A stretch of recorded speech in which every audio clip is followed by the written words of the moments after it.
కడపలో చెత్త పన్ను పంచాయతీ చెత్త చేసిందనే చెప్పవచ్చు.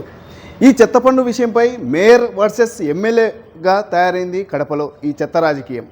అయితే ఇటీవల రాష్ట్ర ప్రభుత్వము తెలుగుదేశం పార్టీ పగ్గాలు చేపట్టిన వెంటనే చెత్త పన్నును నిషేధిస్తూ ప్రకటన విడుదల చేసింది.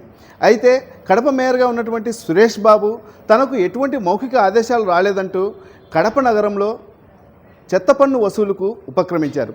ఈ నేపథ్యంలో దీనిపై ఘాటుగా స్పందించినటువంటి ఎమ్మెల్యే మాధవి తాను సైతం తన ఇంటి వద్ద ఉన్నటువంటి చెత్తను సేకరించిన తన చెత్తను తీసుకుని వెళ్ళి స్వయంగా మేయర్ ఇంట్లోనే తాను విసిరివేయనున్నట్లు ఇటీవల ప్రకటించారు.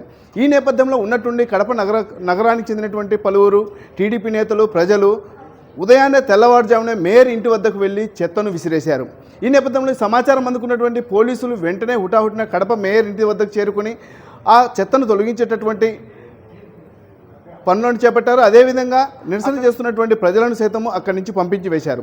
అయితే చివరగా కడప నగర పాలక సంస్థ పరిధిలో మేయర్ వర్సెస్ ఎమ్మెల్యే పంచాయతీ చెత్త పంచాయతీగా తయారైంది. అయితే ఈ చెత్త పంచాయతీపై ప్రస్తుతము ప్రజలు సైతము రాష్ట్ర ప్రభుత్వం ఇచ్చినటువంటి ఆదేశాలను అమలు చేయాలని, ఎట్టి పరిస్థితుల్లో తాము చెత్త పన్ను చెల్లించే పరిస్థితి లేదని ప్రజలు తెలుపుతున్నారు.